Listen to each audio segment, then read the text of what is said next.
Good morning. It is 7 o'clock. I know because my cat feeder just went off, so we know it's time. It's time. It's time. It is time. Did I start Instagram? I'm hoping I did, and that I didn't lose the broadcast. There it is. There it is. We're gonna put that with us. Go live. It is good to see you all this morning on a great Thursday. On a great Thursday morning, I am getting my life together. I hope that you are doing the same, whatever that means, because we all know that, like, if you're waiting for your life to be completely together to do something, you're probably just gonna be waiting for. You're gonna be waiting for a minute. All right, you're gonna be waiting for a minute. So I'll say this before we get started. I am working really hard on transitioning back to my normal voice, which means I do a lot of voice resting in the morning, and I have to, I'm taking medication and things like that. I've changed my voice over time for very odd reasons, I'll say. Not odd, I think I could say this and you guys will understand. I was sexually harassed a lot about my voice. I was called like a phone sex operator and all kinds of things. So over years, I've transitioned my voice into something different. And I am now trying to transition myself back to that. And it has worked. So if you hear my voice doing highs and lows, it's because I'm subconsciously trying to remind myself to talk. Jackie, talk in your normal voice, which is much deeper than what I usually speak in. Let me tell you about this. I'm sipping some tea too. Let me tell you about this cup. You'll see this cup, this little cup here. Let me tell you about this. So I am drinking my tea from what is called depression glass. And drop in the comments, have you ever heard of depression glass? I mean, I didn't know anything about it. I got this at a Mocha event. Like Mocha did this before they moved by Virginia Wesleyan into Baton University. Before they moved over there, they had this thing. It was called it was just a lot of antiquing and people, not even just antiquing. It was circular economy, thrifting. That's my jam. I love that. And this woman had these depression glasses with like the, and I was like, why are you calling it depression glass? And so she told me that during the Great Depression, this particular glass was mass produced and it was affordable. Some of them had like a little bit of color placed on, little colors that were placed on the tables during a season when families, they didn't have so much. They didn't have much. It wasn't fine china. It has its imperfections, but people used it, cared for it, passed it along. And here it is nearly a century later, still holding something more. I feel like that's the word of the day, that we don't have to deny how hard it is to create. We don't have to deny how hard a moment is to create beauty inside of it. We don't have to be flawless to be useful. And that at a time like this, like, we may feel fragile, but fragile doesn't mean that we're finished. So pour your tea, do your work. This was used really as a powerful marketing tool to entice struggling customers to buy shit, to buy products, to fill up gas tanks. To people were getting these at movie screenings, believe it or not. So yeah. Anyway, just thought I'd share that little tidbit about the depression glass here. Yeah. Love having you here. Isabel says, you're talking about SNAP, about taking away federal. Yeah, sounds so much like depression. This note is real. Isabel said, was listening to an article about Arizona in the wake of federal cuts to SNAP. Sounds much like the press and hungry people lining up for insufficient benefits. For real. I have this up so that I can share it with y'all, share some comments with you. Let me get it together. Yep. That's why I was like, what a fitting moment to talk about the depression, right? In a way that it's very, what do you call it? Timely. Timely, should we say, and we don't want to, but good morning, good people. I see my certified doers, certified bidders. I want you guys too, to get your coffee, get your tea, get your water, whatever you need to be alert, because this morning, this is a huddle this morning. This is going to be a huddle, not a morning to hide out in the, we've got some things to do, some things to fix our eyeballs on, get our lenses to, and I'm going to tell y'all before we get to work, the comment section on Instagram particularly has been fan-freaking-tastic. I love how you all are talking to each other.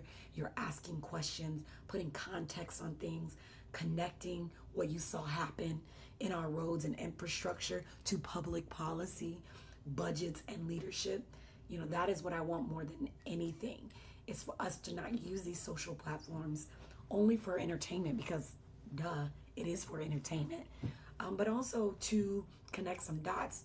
And I'll tell you this, I don't need everybody to agree with me. I don't have the expectation that they do, but I do need and value and desire for people to engage, to investigate, to understand that what happens on your street is connected to the decisions that are made in rooms that you may never enter.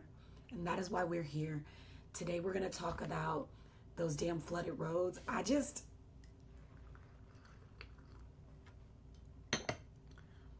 I'm like, we are televising the problem and not the solutions, right? So the flooded roads and Hampton roads, the legislation I introduced some 2 years ago or a year or two ago, dedicated highway fund for coastal resilient flood projects.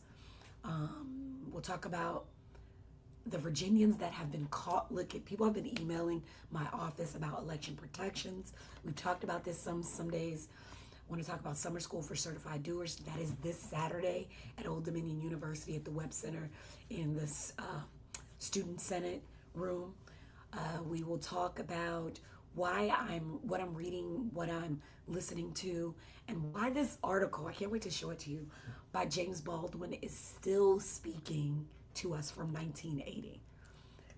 And because this is a morning dew, I am not letting you leave without something to do.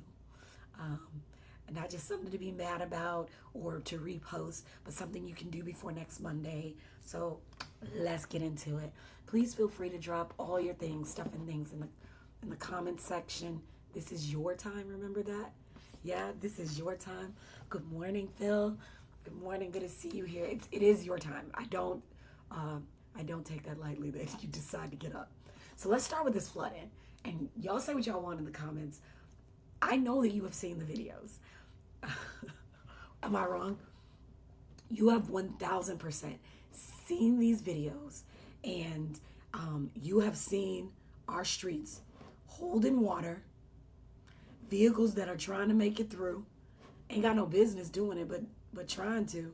Let me try and fix my screen real quick. But trying to like go through water, and you probably like me, like the one woman was like, why are you doing this? So upset with that lady, like, what are you doing?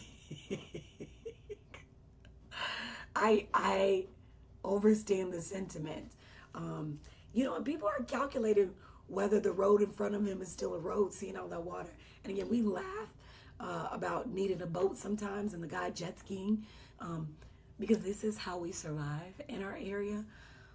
But for me as a policymaker, knowing what I know, like, it's not even funny to me anymore. A flooded road is not simply, to me, an inconvenience for you, right? To me, a flooded road, a flooded road can mean somebody can't get to work, or they can't get home from work. It means a kid is at an after school. There was a woman that her daughter was at cheer practice and she was going to pick her up, and they're doing a life choice over there on Colley Avenue, I think, under the viaduct, trying to get to each other. A patient can't reach a doctor. An ambulance can't get to another route. A small business is now suffering because they done lost customers for the day. Or a family loses a whole ass vehicle that they cannot afford to replace. And that is why transportation resiliency isn't just about concrete or asphalt and drainage. It is about whether people can reach their jobs, their homes, their school, their medical appointments, and their families. There was a peer-reviewed, and I'm going to drop it in the comments. There was a peer-reviewed,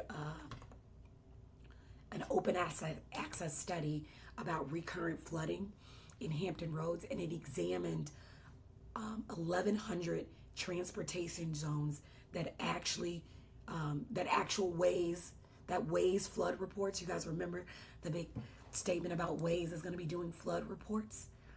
And in that study, it found that some areas experience work trip accessibility.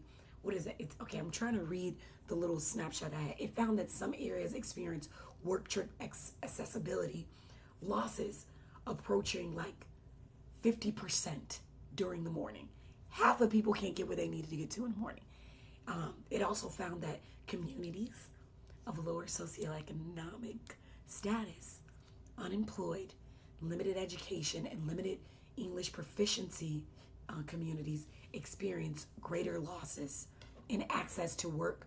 And I hate that we only say access to work, but access to getting the frick home. That study is called Assessing the Spatial and Heterogeneous Transportation Impacts of Reoccurrent Flooding in Hampton Road Region and Auto Accessibility. I'm going to drop that in the chat for y'all. It was on Science Direct. I'm going to drop that in the chat for all of y'all. Like Phil, you said I was trapped at my school. Let me see this. Yes. I was trapped. This is a whole assistant principal. Vice principal, trapped at school. Yeah, yes.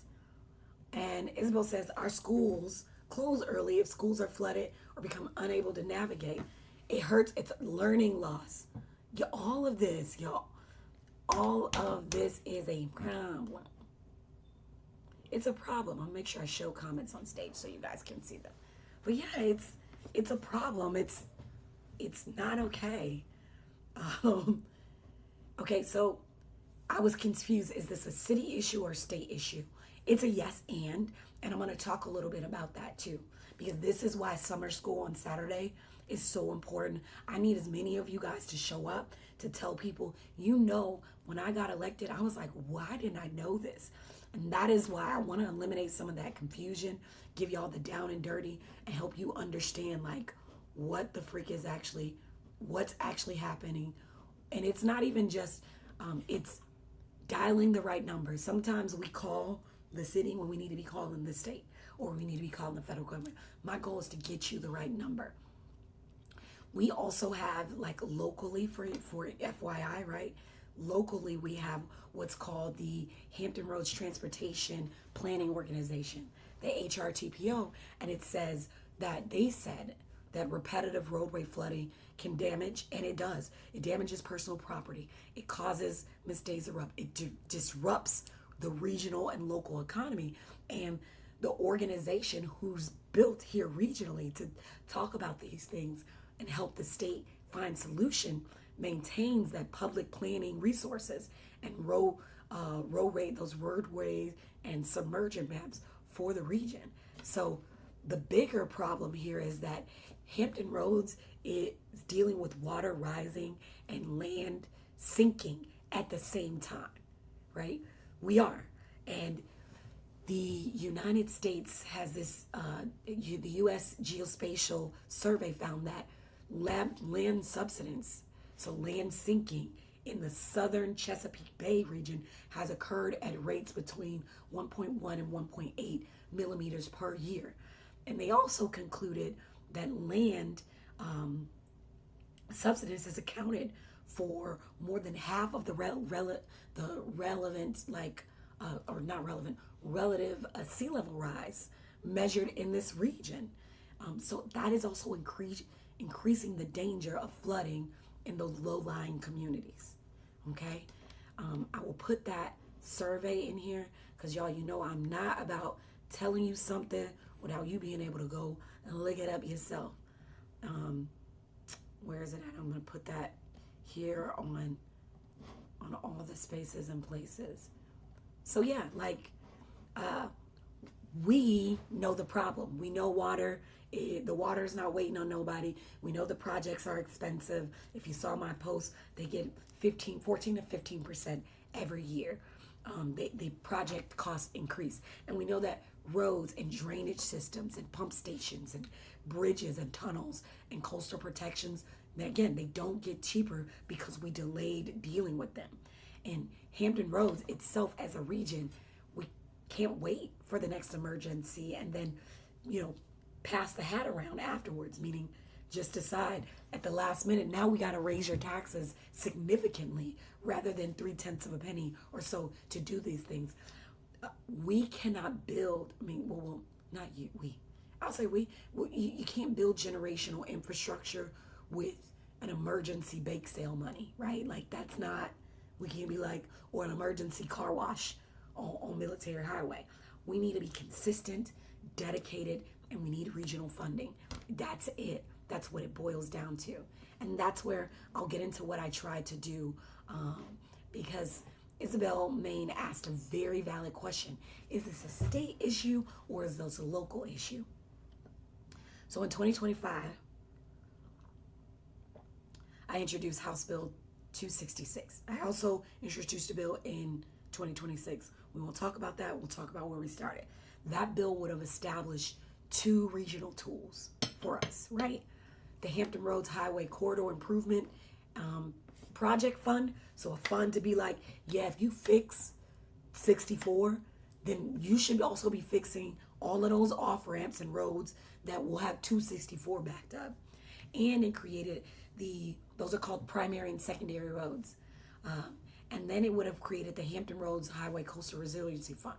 Now, the Coastal Resiliency Fund, that would have been responsible for identifying transportation infrastructure at risk for all this recurrent flooding and coastal flooding. It would have developed a long-term plan and funding projects to those that are at risk. The enrolled bill directed the it's called HRTAC, the Hampton Roads Transportation Accountability Commission, to consult with the Hampton Roads, the HRPDC, which is the planning people, the Hampton Roads Planning District Commission, and affected localities when selecting those projects, right? That was 2025, House Bill 466. That purpose was straightforward, y'all. It put the buckets in place for us to start getting to work, right? Create a place where state money, grants, donation, and other funds would be able to be deposited for protection for Hampton Roads transportation and coastal resilience projects. Because when money becomes available, Hampton Roads also needs somewhere to intentionally put it. Because y'all know, like I do in these budgets, if we don't tell it where to go, people will put it in this general fund and do whatever the hell they want to do with it. I wasn't about that. So we shouldn't just begin with designing a bucket while the water is designing. So let me be real precise about what happened to that bill in 2025. Passed the House, passed the Senate. The governor vetoed it on March 24th, 2025. The House, we didn't have enough votes to override it. So it didn't become law. And that's where we are. It's important. This is why I'm saying, again, summer school, Saturday, Web Center, ODU, be there. It is why it's important. It's an important part of understanding legislation. A good idea doesn't automatically become law. Sometimes it passes. Sometimes it's veto. Sometimes it's sit in a committee where it stays there and dies, never comes live. So we have to bring it back again and again and again and again. And this is not necessarily failure, y'all. This is legislating. But that's why we need you. You document the need. All those stories that we saw are documentations of the need. You improve the proposal. You build the coalition. You help us and we identify the funding, and you keep the problem in front of the people with the power to address it. And so I do not write bills because the title sounds good. It is about us identifying the problem, examining who's harmed, building that policy infrastructure, who's going to administer it, who's accountable, and then we fight for those resources that are needed until we make that shit real. And flooded streets is not separate from the legislative process. Flooded streets are a part of the policy briefing that we have to do. So where do we go from here? I'm looking, where do we actually go from here, y'all? Is that we have to keep organizing around regional transportation resilience. And I'll say this again, I was super frustrated looking at the news, right? Looking at all the news report the problem, sometimes in funny, comical ways. And you got to keep it lighthearted. I don't think we always have to be serious, but don't report the problem without reporting the solution, so that you guys are not just aware that the guy was jet skiing on Monticello Avenue, but that this could be prevented. And in 2025, we had a way forward. In 2026, we had a way forward. Delegate Glass, what are we going to do now? How can the public see this pain and turn that into policy? How can they help you? And that's why I love having the Morning Dew, because I'm telling you, we have to keep support for dedicated funding, for a dedicated funding structure. We have to keep demanding that Hampton Roads receive the investment required to economically, to still be economically competitive. And not only economically competitive, because it ain't all about business, but physically livable. You and I have to remind decision makers like myself and across the region, damn near across, and in the executive cabinet and across the board, that flooding is not something that is a distant scenario waiting for us in 2050. The future is standing right in the streets right now, wearing rain boots and directing traffic. When somebody asks why Hampton Roads needs a coastal resilience fund, show them the goddamn videos. Show them the roads. Show them the detours. Show them the data I just sent you. And show them people trying to determine whether they can get safely home. This policy is not for play. It is personal. So I'm loving this. Thank you, Mary Chess, for putting in the comments that high tide today was a bad mix. Thank you. Is it Anthonyx saying literally how much would it cost the region to keep sitting on their hands? 70-30 design went in, right? Hampton Roads also needs to acknowledge the reality of climate change and what makes a livable city. Development is not always good. The block of all of this. I was going through the comments like Cowgirl Kofa Front said, we need a multi-approach solution for this. But really importantly, our underpasses need to be designed to withstand at least 500-year storms. That part, all of it. I'm loving it. Yep. So I could go through all the comments, but I'm telling you, this is needed. You guys are needed. You are valued. You are necessary in this conversation. It is your lived experience that will make the difference. All right? We got to stay in the work. Okay? Enough about that. Let me tell you what has been making a difference for me in staying in this work. And I'm telling you, I'm going to pull this up. What I've been reading, what I've been listening to has been helping me find the language for this very moment. You know, the depression glass this morning. If you were here when I talked about the depression glass, like these things are helping me really find a way in this moment. I've been sitting with a James Baldwin essay called Notes on the House of Bondage. I printed it out. It was written in the Nation back on November 1st, 1980.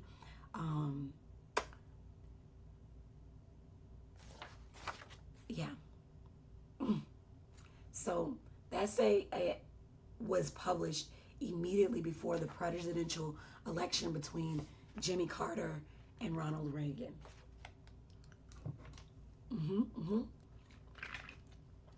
Times are not that different. And in this notes on the House of Bondage, Baldwin was surveying the available candidates. And you guys see that Tuesday with the primaries, I'm like, wow.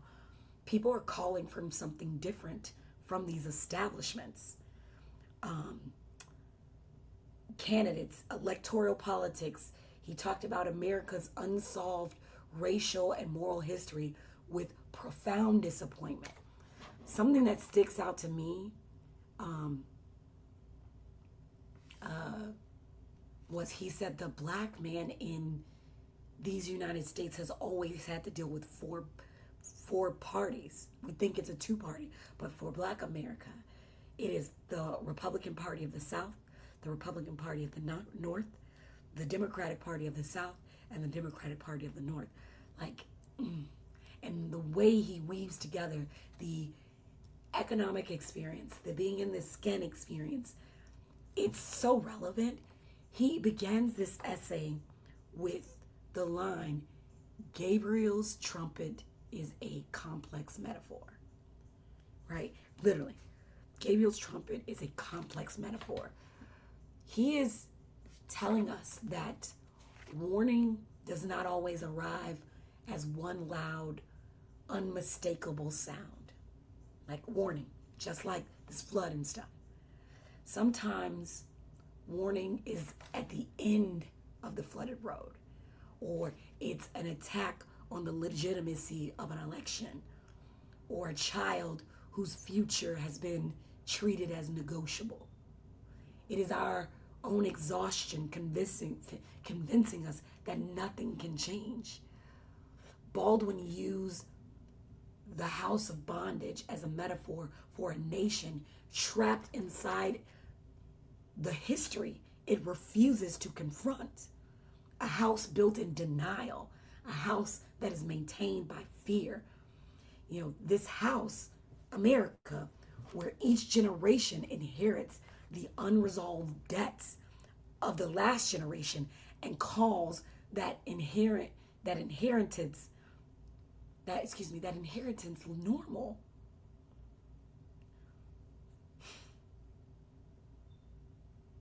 It's not normal. He wrote about political disillusionment, but he didn't use disappointment as an excuse for moral abandonment. What I feel like Baldwin understood, what I believe Baldwin understood, he understood the vote is imperfect and that sometimes deeply inadequate. Even though we, preach the voting, he also described voting as a means to buy time, creating a room for another move, or allowing people to remain in the struggle long enough to help turn the tide. That lands with me, y'all. I don't know how you feel. Tell me what you're thinking. But that lands with me in a very real way, because you can be disappointed and still do the work. Or skeptical and still protect the ballot. Exhausted and still pick up the phone and make those calls. You can be so frustrated with all the options and still understand the consequences of walking away. That is our reality. That is a moral responsibility, unfortunately. Not just the children who lives, no, it's not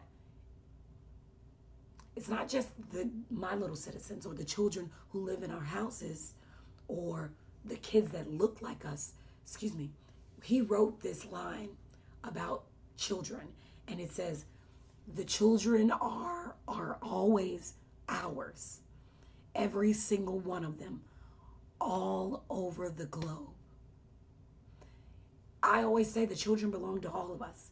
And that is, again, our moral responsibility. Not simply the kids in our houses, the kids who look like us, but or the kids who pray the way that we do or speak like us, whatever. All of them, all across Virginia, all across America, all across the globe. And when we make decisions about elections, education, war, housing, transportation, the environment, or the decisions that eventually will arrive at the feet of somebody else's child. This is why you need to come and bring your child to this Saturday at ODU, to the Summer School for Certified Doers and the Policy Pitch Contest. This is why the children need to be in the room as well. Reading Baldwin reminds me that political disillusionment cannot become political abandonment. I quit this job once a week. No lie, no lie. Once a week. But what he reminds us is that we do not escape the house of bondage by pretending that the house is just fine. That doesn't happen. Please let me know what you're thinking in the comments. We escape it by telling the truth about how it was built, deciding what must come down, and working together to build something more honest in its place. Okay? That's what we do.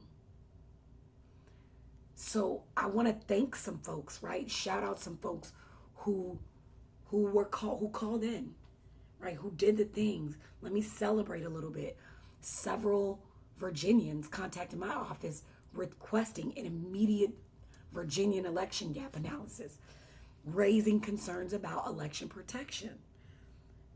I would love to acknowledge, and I'm going to acknowledge, Carolyn Walsh of Charlottesville, Abby Garber of Rockingham, Kristen Halderman, Celeste Garnett of King William, Aaron Wise Ackerbum of Charlottesville, and a Charlottesville resident who contacted us without a name, right? These people reached out to the office. I see you. My office sees you. This is the work, y'all. None of them were my constituents, but I got to see that they're like, look, we got to do something. Democracy is not the only thing standing behind the microphone. It's not, it's not just this person, me and my microphone. It is also the person who is reading something and noticing a vulnerability, who wrote an email and demanded that their representative pay attention. That matters. That is why a lot of this isn't just a Norfolk conversation. Though I represent Norfolk, people are contacting us from, again, Charlottesville, Rockingham, Kings William, communities across the Commonwealth. And that is how an issue becomes a movement, how it spreads, how people understand it. People begin connecting their local concerns to statewide responsibility. And the elected officials begin to understand that the public is paying attention, which is why we are using this microphone to keep you guys paying attention. It is Thursday, August 6th, and we are on day 43 of our countdown, 50 days till early voting begins.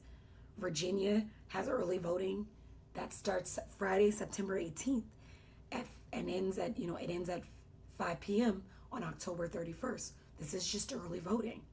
The last day to vote is November 3rd.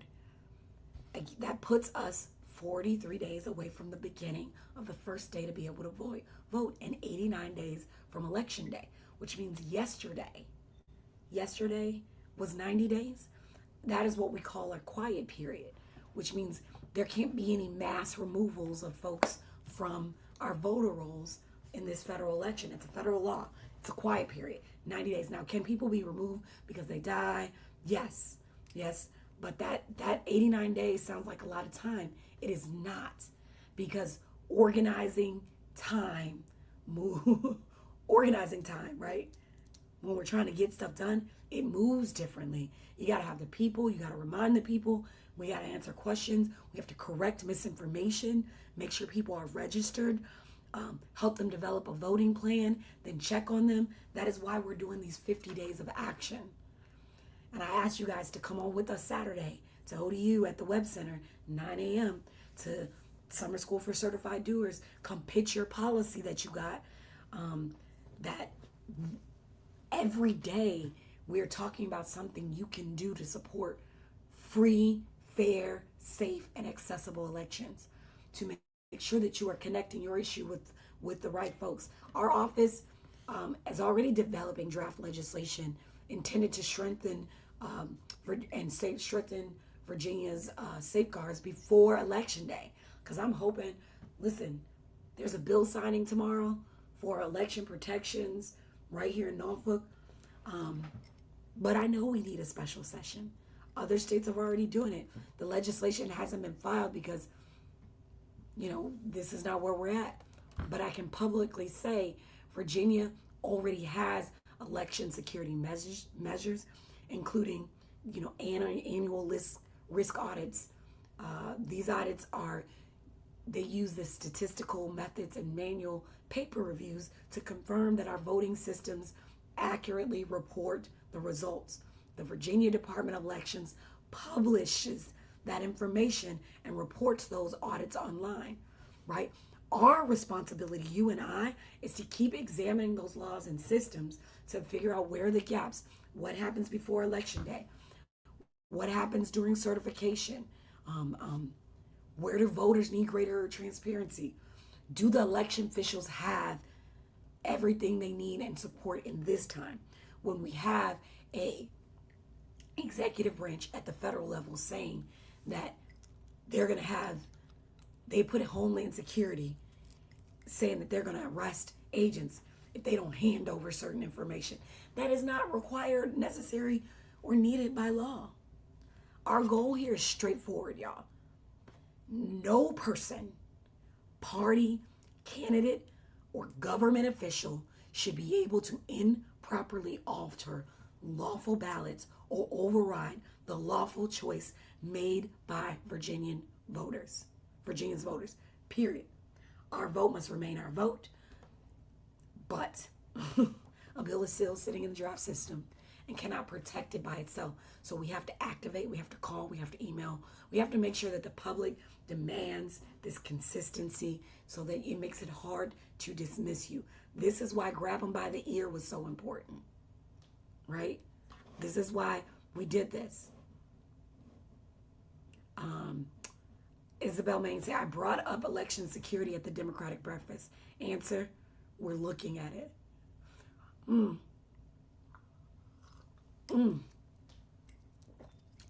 Yeah. And that's the thing, looking at it. Looking is not passive. But we could very well be looking at our own demise if we don't act. Right? Like, looking is great. But looking does not shift the tide. So I thank you for bringing it up. I wasn't at the breakfast, but thank you, Isabel, for bringing that up. And thanks SS Sidwell for saying the early voting dates. That's in the comments. All of this is coming up. That is why, I do believe we need to be in a special session. We got to ask our governor to convene it, to consider elections protection, to ask our party leadership. This is not made up. Article 4, Section 6 of the Virginia Constitution gives our governor that authority to convene. It has to be of her opinion that the interests of the Commonwealth require it. So 2/3 of the elected members can request one in each chamber. There are ways, but I'll put all the contact information in there in the chat for y'all. I'm gonna put all that in the chat for everybody, but we got to do it. I am not gonna say that I am. It's not fear. It is definitely knowing that we're in we're in a difficult situation right now, where there are people who really want to see harm. I mean, you can just say, hey, Governor, I'm asking you to convene a special session of the General Assembly to consider legislation strengthening Virginia's election protections. Voters need clear safeguards for this time. You know, be respectful, be direct, be specific, be consistent.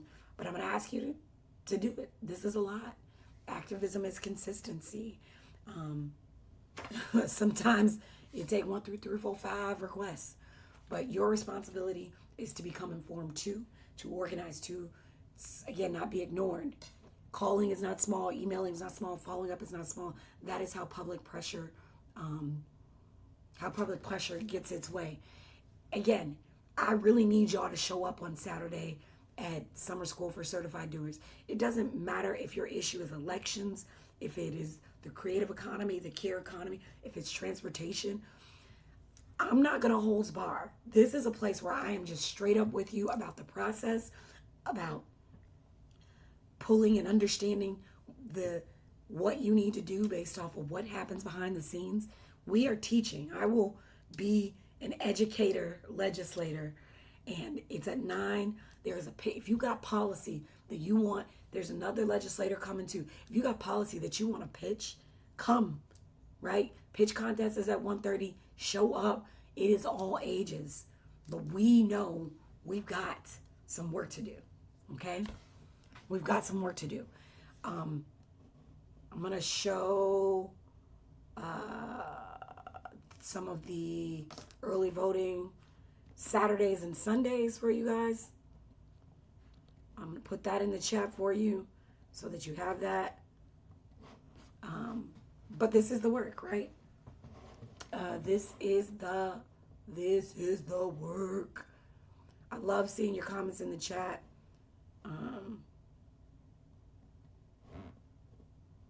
Yep. Love seeing your comments in the chat. Appreciate you. Just being in the know. This is the work.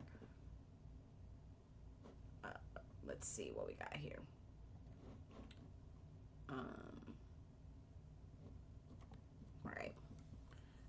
It's also important to make sure you have your voting plan. I know some of y'all are like, I don't know about that. I don't know about no voting plan, but that's where we're at. Get your plan together. Make sure that that you have your stuff together. Don't wait. Don't wait. Make a plan now. I've asked some of you all to consider being election workers. Yeah, that is an important piece of getting here. Right now, you can look at being an election official. Tell other people this democracy thing. It's not a billboard, right? This is us being able to really, really say we're ready. Verify your stuff, right? Verify your information. Stuff happens. Did you move? Verify. It is not a small thing to look and check. It's a thing. It's how it works, right? One person becomes informed, interested, and concerned and angry. That person talks to another person. That second person talks to another person. It's an investment in each other. So become election official. Put in your PTO to work the day off. Be a poll watcher. I did a whole video on that. But more importantly, now more than ever, I need us to get smarter on how to do this. So let me take a moment to really dig on Summer School for Certified Doers. Summer School for Certified Doers in our policy pitch contest are happening this Saturday, August 8th, Old Dominion University at the Webb University Center. It's happening in room 1302. Doors are going to open up at around 8:30ish. We're going to start around 9, right? The event is all ages. Bring the kids, bring the teenagers, bring the college folks, bring the auntie who has been saying for 20 years she knows how to fix the government. I want to know. Bring her or the uncle.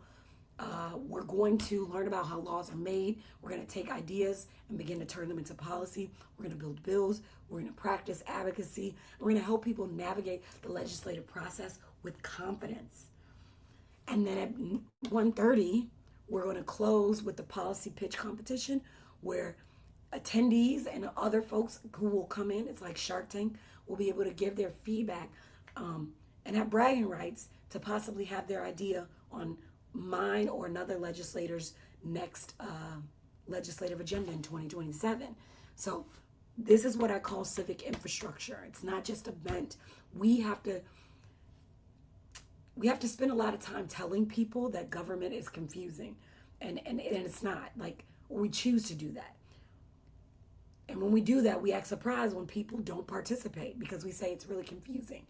Summer School for Certified Doers is designed to remove that mystery, to take people through the lifespan of idea, from their lived experience, from their problem identification, to policy, to a draft bill, to advocacy, to passage, because a law is not born when a legislator walks in the room. I don't show up and then laws just happen.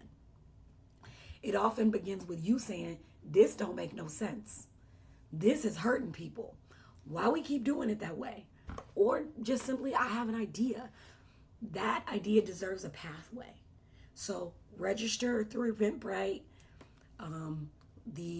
If you're on any of the places where you can find the link in my bio, my Linktree has it. Here's what we do, because we educate, we advocate, we celebrate, then we legislate, right? And I want to celebrate you showing up, because this is the work.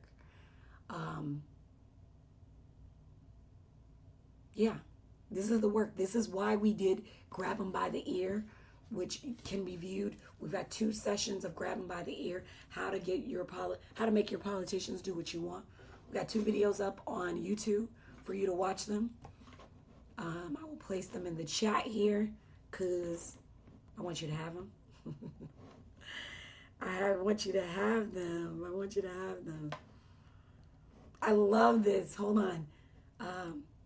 Isabel Maine says, yep, one person talks with another. So many people say, I don't talk about politics. Democracy is something we do if we don't talk. Yeah, what is it? How is it if we don't talk? Love that. Good morning, Miss Charlene. I appreciate seeing you. Good morning, good morning. Yep. So yeah, it's something we do. And if you got a chance, watch those videos, because government responds differently when the public understands how to make an effective demand. It really does. You should not have to be a professional lobbyist to understand how lobbying works. You should not need a political science degree to ask an elected for an answer, or a donor badge to expect your government to listen. You do need tools. Watch the videos, come to summer school, share them with another person. Practice what you learned by contacting your governor. Educating without activation, it's trivia. And we are in the business of being transformative here. So I've got some do's, right, for you before we end here today. Some do's, right? Some real do's, right? These are your assignments before Mondays, right? Grab them by the ear videos. Take a look. Don't save them. Put them in the chat. Don't just say, I'll circle. Watch one of them. Contact our governor. Ask her, look, what are we doing about election protections? Ask another person to do the same. 3, I want you to make sure you have your voting plan or your plan to become an election day worker. It's going to be a need. I need you to check your registration. I need you to choose when you intend to voting. I need you to bring a person with you. Come to school register for Summer School for Certified Doers on Saturday. Bring your kids, bring your questions, bring your elders, bring your policy ideas. You don't have to arrive here as an expert. You just have to arrive willing to share your experience as much within your reason, willing to learn. Registrations at Eventbrite. I drop the Eventbrite on the other places and spaces and say, join us, right? Join us this Saturday. Space is limited, I'll tell you that. It is. We try not to overdo it. I want you to watch. I want you to contact. I want you to plan. I want you to come. Okay? This is the word. I'll end by saying this. Also, a reminder, this is the Baldwin that I talked about, Notes on House Bondage. It's on the internet. Notes on the House. It's just really good. Printed out, it was 6 pages. Big font. So it's a quick read. This is how I'm staying with the language, with the motivation to do the work. But practice really does build a muscle. Activism does not have to consume every hour of your day. What I am asking for from you is consistency. A small, measurable action can be performed regularly, can build a more civic strength than one enormous action that's performed over a few years, right? It's a small thing. Consistency is what builds an activist muscle. And democracy requires the muscle, because democracy isn't self-executing or self-cleansing. It does not protect itself. It doesn't fund itself. It also don't tell the truth by itself. It is the people who do that. It is we who does that. So when the roads flood, don't just complain about the water. Investigate the infrastructure. Examine the funding. Demand a plan. When elections feel vulnerable, don't simply whisper that we're worried. Because I was doing that. I was like, I'm so worried. I'm so worried. We call, we write, we organize, we legislate. That is what we do. And quite frankly, when the government feels confusing, don't turn your head from it. Don't do that. We learn how it works. We teach somebody else. Baldwin warned us. James Baldwin warned us about a country trapped by the history it refuses to confront. We do not have to remain trapped. We can read, we can recognize, we can respond, and we can build a different house, one founded on a truth. These elections on Tuesday said so much. One protected by participation, one in which the children, all of the children, know that they belong, right? This is day 43 before early voting starts. 89 days until election day. These are 4 dues before Monday. Watch, contact, plan, and come. Y'all, village is a verb. Certified doers, it is a verb. So let's get to work. Okay? Let's do it. I'm going to the comments before I tap out of here. If you've got events or things going on, please don't hesitate to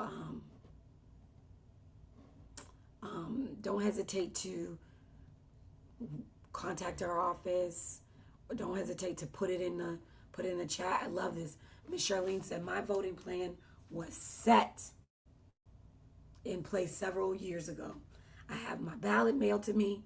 My fear is the plan to abolish mailing vote. Yep. That's real. That's real. And if you need that dropped off at the polls, you make sure you let somebody know. Because we are here to make sure that everyone counts. It's our job. All right, doers, that's our job. That's what we do. Okay, KK? Ooh, I love it. Mr. Little says, good morning, delegate, on Instagram. I will be ready to vote and keep it blue. Listen, I hope you join us. I hope you join us this Saturday. Please join us this Saturday. Tell somebody, share with your people. All right? Right? If there are no further, I'm here, I'm listening. Ears, eyes, heart open. I'll tell you something else I'm reading, and it's been a struggle to get through it because I keep tearing up. I keep crying. I keep tearing up. It's called Calling In. How to Start Making Change with Those You'd Rather Cancel. It's so good, but it keeps making me tear up. Between Baldwin and this book, man, I'm more of an audiobooker, so that's what I typically do, but I've been on a kick, man. All right, that's it. That's all. I don't think I'm missing anything. I'm wishing y'all the best of the best, because you're simply the best. Better than all the rest, better than anyone. All right? All right, be kind to yourself. Drink water. You're a flower. I'm Delia Jackie Glass, Mama, Navy Vet, Certified Doer, Lace Up Legislator for the House Delia's 93rd District. Honored to serve. Keep doing, because doers get more done. Don't sue me, Home Depot. Take care. Hope I see you guys Saturday.